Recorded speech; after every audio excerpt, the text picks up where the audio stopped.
जय हिंद बच्चों, welcome in Hindi class and I am your Hindi teacher.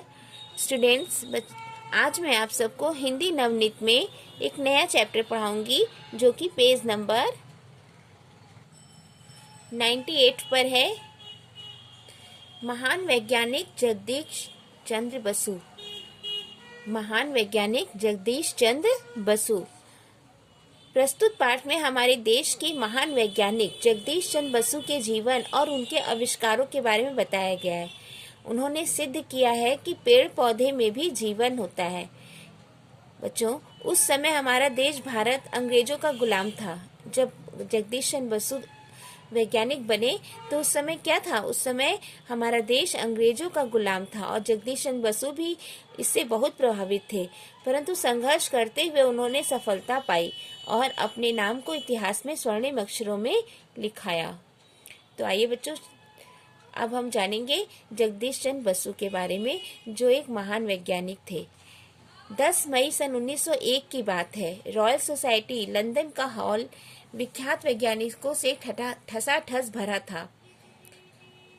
यहाँ ये कहाँ की बच्चों बात है? लंदन की। लंदन में एक हॉल था जो वैज्ञानिकों से ठसाठस भरा था। वे सब जगदीश चंद्र बसु का प्रयोग देखने के लिए आए थे। पेड़ पौधों और धातुओं में भी संवेदना होती है, मतलब उनमें भी जीवन है, वे भी सब कुछ महसूस करते हैं। उन्होंने जितने प्रयोग परीक्षण किए थे उनमें से यह भी एक था। एक अत्यंत संवेदनशील उपकरण यानी कि बसु का एक अपना आविष्कार जो पौधों के स्पंदन मापन के लिए था। एक पौधे से जोड़ दिया गया, फिर पौधे के तने को जड़ समेत एक ऐसे बर्तन में डुबो दिया गया जिसमें ब्रोमाइड विष भरा था। पौधे की जड़ भी ब्रोमाइड विष में डूबी हुई थी।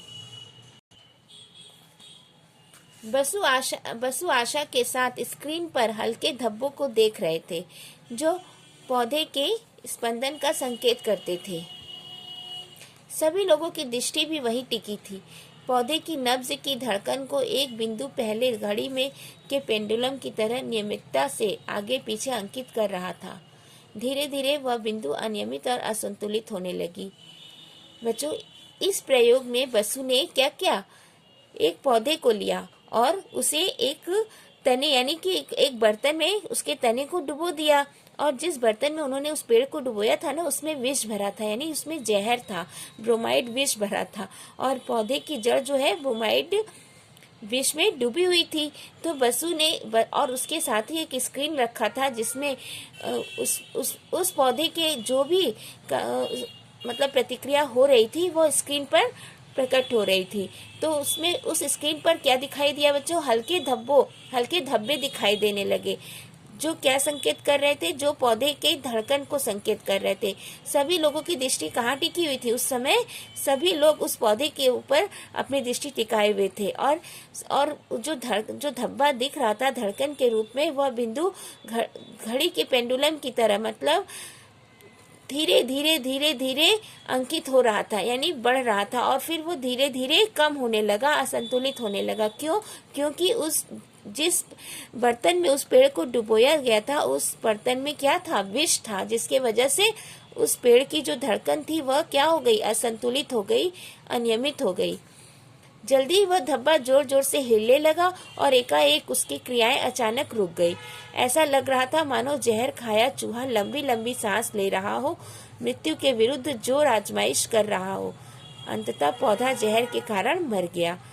जैसे बच्चों कोई जानवर जहर खा लेता है तो वो छटपटाता है ना, लंबी लंबी सांसें लेता है ना, ठीक उसी प्रकार जो पौधा था, ये जो पौधा था, इसके जो बिंदु उस स्क्रीन पर दर्शाए जा रहे थे वो भी बहुत तेजी से कंपन कर रहे थे, और कंपन करते करते अचानक से क्या हो गया? वो बिंदु हमेशा के लिए शांत हो गया, मतलब वो पौधा भी खत्म हो गया। इस प्रयोग के अंत में हर्ष ध्वनि हुई, मतलब सभी लोग बहुत खुश हुए, खुशी की आवाज हुई। मगर कुछ शरीर क्रिया वैज्ञानिक जो जीवित शरीर क्रियाओं का अध्ययन करते हैं इस बात किससे प्रसन्न नहीं थे। सिर्फ इसलिए नहीं थे कि भौतिक विज्ञानी बसु इनके क्षेत्र में घुसपैठ कर रहे थे, बल्कि अपने प्रयोगों द्वारा उन्होंने वहां बैठे कुछ प्रमुख शरीर क्रिया वैज्ञानिकों के कई विख्यात सिद्धांतों को भी अस्त व्यस्त कर दिया। बच्चों अभी तक जितने वैज्ञानिक थे वे सब सजीव चीजों पर प्रयोग किए, सजीव चीजों का आविष्कार किया, किंतु बसु एक ऐसे वैज्ञानिक थे जिन्होंने एक पौधे यानी कि जो निर्जीव माना जाता है उसमें भी जीवन है यह प्रकट किया। कैसे प्रकट किया? अपने इस प्रयोग के द्वारा। तो बच्चों रॉयल सोसाइटी से कहा कि यदि वे अपने भाषण में कुछ तब्दीलियां नहीं करते तो उसे बिल्कुल प्रकाशित नहीं करना चाहिए। बसु ने अपने भाषण में किसी तरह का परिवर्तन करने से इनकार कर दिया, इसलिए कुछ समय तक उनके प्रयोगों पर किसी का ध्यान नहीं गया। बसु जल्दी हार मानने वाले नहीं थे, उन्होंने बचपन से ही मुसीबतों के विरुद्ध लड़ना सीखा था। बच्चों अब मैं बसु के जीवन के कुछ मतलब जो यादगार क्षण है उन यादगार पलों के बारे में बताऊंगी। सबसे पहले तो उनका जन्म कब हुआ था? उनका जन्म 30 नवंबर सन 1858 में बंगाल के मेमन सिंह जिले में हुआ था। यह जिला अब बांग्लादेश में है। वे बचपन से ही रामायण और महाभारत पढ़ते थे। महाभारत में कर्ण के चरित्र ने जिसने सफलता के लिए जीवन भर संघर्ष किया, उन्हें बहुत प्रभावित किया था और इसी ने उन्हें प्रेरणा भी दी।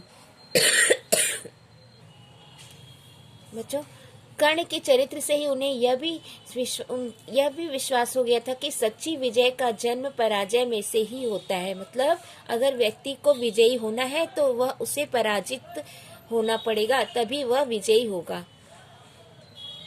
जब उन्होंने सेंट जेवियर कॉलेज यानी जो कोलकाता में है उसमें प्रवेश लिया तो उन्होंने अंग्रेजी और एंग्लो इंडियन लड़कों की संगति मिली। मतलब उस समय बच्चों हमारा देश अंग्रेजों का गुलाम था, तो कुछ बच्चे कैसे थे? अंग्रेज थे और कुछ बच्चे एंग्लो इंडियन थे। उन छात्रों में से एक मुक्केबाज था जो अक्सर जगदीश से कुछ छेड़छाड़ करता रहता। एक दिन जगदीश इस छेड़छाड़ को सह न सके और उस लड़के का सामना करने लगे। इस लड़ाई में किसी तरह विजय जगदीश की हुई।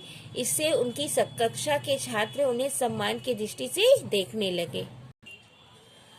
बच्चों जब आपस में लड़ाई होती है, जब कोई पक्ष जीत जाता है तो सारे बच्चे क्या हो जाते हैं? उसी के पक्ष में बात करने लगते हैं, उसके तरफ हो जाते हैं ना।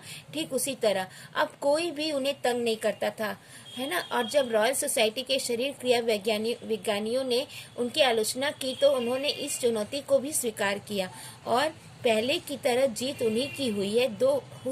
2 वर्ष के अथक परिश्रम के पश्चात उन्होंने एक मोनोग्राफ प्रकाशित किया। नाम था response in the living and non living. मतलब जिसने रॉयल सोसाइटी को आश्वस्त कर दिया कि वे ठीक हैं। उनका वह भाषण जिसे पहले प्रकाशित नहीं किया गया अब प्रकाशित करके सारे संसार में भेजा गया। बसु विश्वविख्यात हो गए। मतलब बच्चों यहाँ पर जो उन्होंने प्रयोग किया था ना, अभी मैंने थोड़ी देर बताया पहले कि विष के पौधे के तने को उन्होंने विष में डुबोया था, तो उस जिस रॉयल सोसाइटी में वह प्रयोग किया जा रहा था वहाँ के अन्य वैज्ञानिकों ने क्या की? उनकी आलोचना की, उन्हें उनके प्रयोग को स्वीकार नहीं किया। तो फिर उन्होंने हार नहीं मानी। जगदीश चंद्र बसु ने क्या किया? हार नहीं मानी और फिर उन्होंने अथक 2 वर्ष तक यानी 2 साल तक उन्होंने बहुत परिश्रम किया और फिर एक ऐसा प्रयोग उन्होंने एक ऐसा आविष्कार किया जिससे यह पता चल गया कि कैसे लिविंग थिंग्स में और नॉन लिविंग थिंग्स में भी रिस्पॉन्स होता है ना। और फिर रॉयल सोसाइटी को अब जगदीश चंद्र बसु की बात को स्वीकारना पड़ा और उनके आविष्कार को भी मानना पड़ा। फिर जाकर उनका आविष्कार पूरे संसार में प्रसिद्ध हो गया, विश्वविख्यात हुआ। पौधों में क्रिया विज्ञान से कई देशों में शोध आरंभ हुआ और कई सम्मानों से अतिरिक्त 1920 में उन्हें रॉयल सोसाइटी का सदस्य बना लिया गया। अपने 36वें जन्मदिन पर बसु ने निश्चय किया कि अब वे केवल शुद्ध शोध कार्य करेंगे।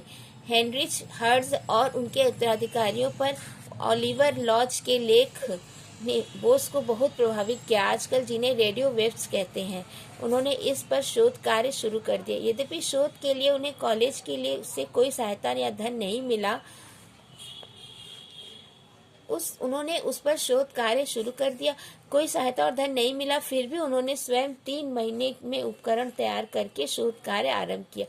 अपनी किशोर अवस्था में बढ़ईगिरी एवं धातु के काम का भी जो प्रशिक्षण उन्हें मिला था उस समय काम आ गया। तो बच्चों आप सबने देखा कि बसु कितने ज्यादा परिश्रमी व्यक्ति थे।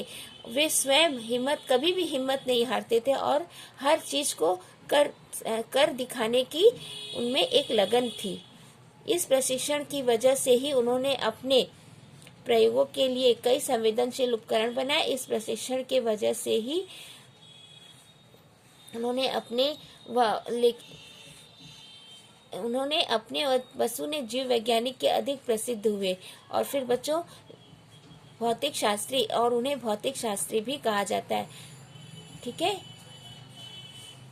आविष्कार का और फिर बच्चों सही अर्थों में बेतार के तार का आविष्कार कौन है? बेतार के तार के आविष्कारक बसु ही हैं। सन 1895 का सार्वजनिक प्रदर्शन भी उन्होंने किया है और सबसे पहले ऐसा यंत्र बनाया जिससे माइक्रोवेव्स यानी ऐसी रेडियो तरंगे जो बहुत सूक्ष्म होती हैं। माइक्रोवेव्स क्या होती है? जो एक प्रकार की रेडियो तरंगे होती हैं जो बहुत ही सूक्ष्म यानी बहुत छोटी होती हैं, उसे भी उत्पन्न कर सकती थी। वे प्रथम व्यक्ति थे जिन्होंने पदार्थों की संरचना समझने के लिए माइक्रोवेव्स का उपयोग किया। उनके द्वारा बनाए गए एक यंत्र को अब वेव गाइड के नाम से भी पुकारा जाता है। अब वह आधुनिक इलेक्ट्रॉनिक और आणविक उपकरणों का आवश्यक भाग है। बसु के बहुत संवेदनशील कोरियर उपकरण बनाया जो रेडियो वेव्स का भी पता लगाता है। इसके विस्तृत अध्ययन के दौरान वे भौतिक शास्त्र से धातुओं और फिर पौधों के अध्ययन पर आ गए। उन्होंने पाया कि कोरियर की संवेदनशीलता लंबे समय तक नियमित रूप से उपयोग में लाने से कम हो जाती है। दूसरे शब्दों में वह थक जाता है और लगता है कि वास्तव में वही बात थी, क्योंकि यंत्र को कुछ समय आराम देने के बाद जब फिर से इस्तेमाल किया गया तो उसकी संवेदनशीलता वापस आ जाती है। बच्चों इस बात से यह स्पष्ट हो जाता था कि धातुओं में भी स्मृति और महसूस करने की क्षमता होती है। बोस ने कई संवेदनशील उपकरणों का आविष्कार किया। उसमें सबसे आश्चर्यजनक था कैस्कोग्राफ। ये कैस्कोग्राफ एक ऐसा उपकरण होता है जो पौधे की वृद्धि दर का पता लगाता है। इसकी संवेदनशीलता का पता भी इसी से चलता है कि वह पौधे की कैसी वृद्धि नाप सकता है। जो पौधे अधिक गति से यानी 20,000 गुना कम होती है, जो पौधे की गति से 20,000 गुना कम होती है। तो बच्चों आप सबने जाना आज जगदीश चंद्र बसु जो महान वैज्ञानिक थे, उन्होंने अपने आविष्कार के लिए क्या क्या प्रयत्न किए और उसमें सफल हुए। तो चलिए बच्चों अब आप सब ये चैप्टर स्वयं से पढ़िएगा और प्रयास करिएगा अभ्यास कार्य को करने का। ओके बच्चों, थैंक यू।